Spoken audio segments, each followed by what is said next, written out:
Malamig ang panahon kaya tsampurado naman ang aking cravings kaya i-share ko sa inyo yung aking paggawa ng napakasarap na tsampurado.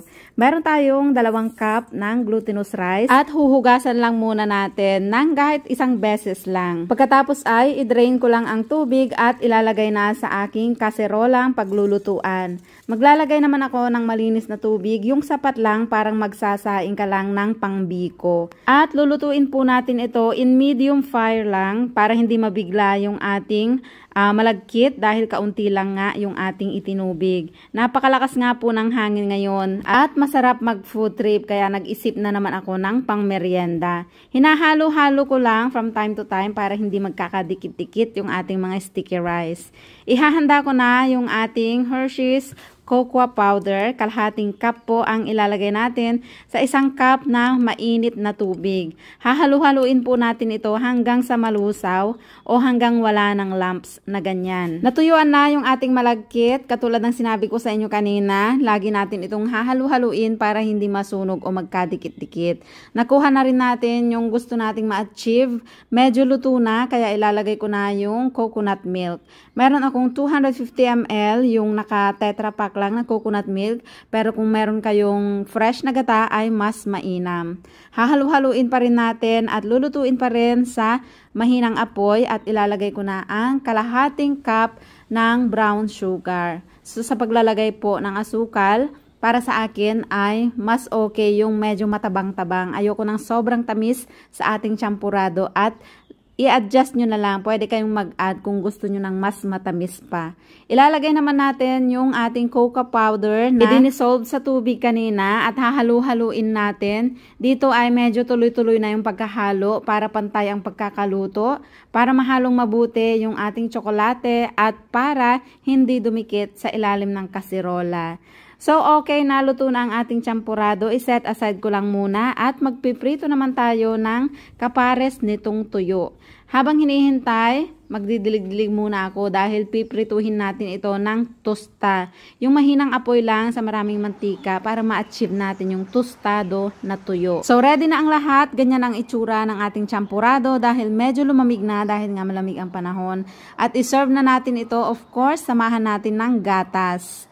Evaporated milk lang po itong nilalagay ko ngayon at maglalagay ako ng powdered milk. Ayan. Ayan, 'di ba? Panalo na naman ang ating plating at minsan nga pala naglalagay din ako ng kondensada sa aking champurado dahil nga hindi matamis yung timpla ko ng malagkit. Tikman natin.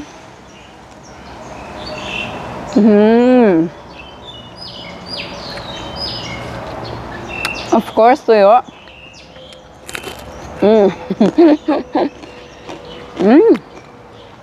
Ang sarap, ang crunchy.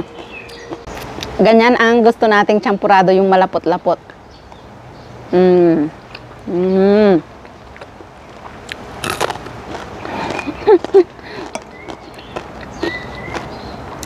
Parang kumakain ng chicharon. Chicharong tuyo with champurado.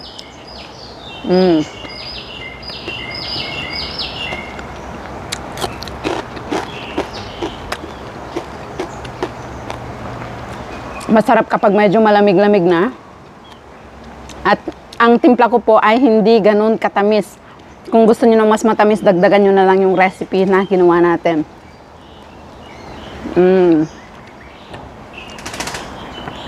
Diba?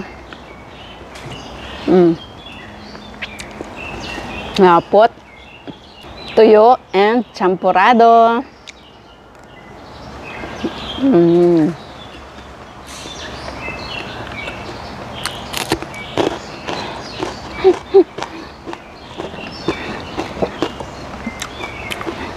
Ipinatong ko ang ating plato para po makita nyo.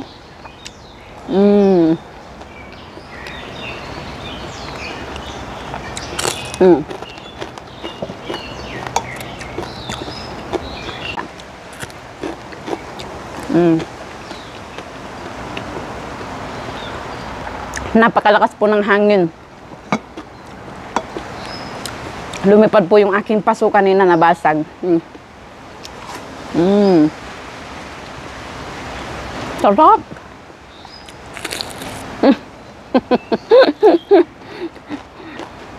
Ewan.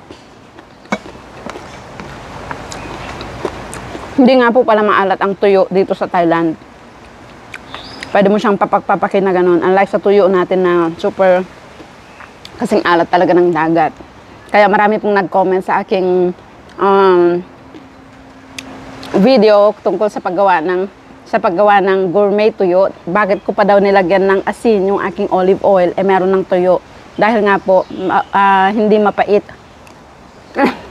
Maalat. Sarap.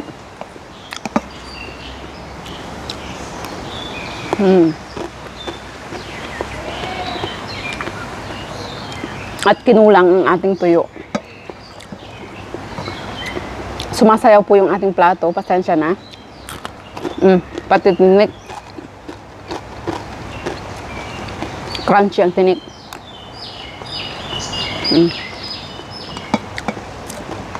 Kinulang din ang ating gatas.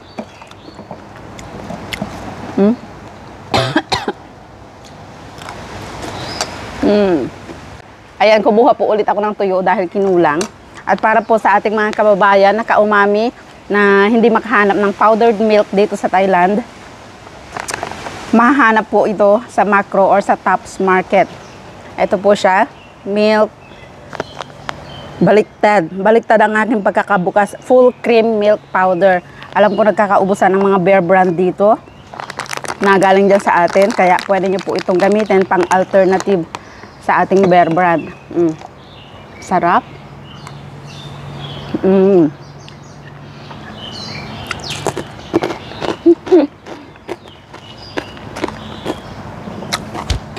Yun pa ang gusto ko. Kaya gusto kong tinatabangan yung mga niluluto kong kakanin.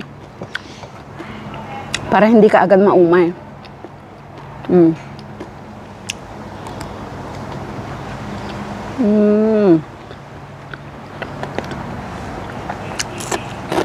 Kailangan lagi may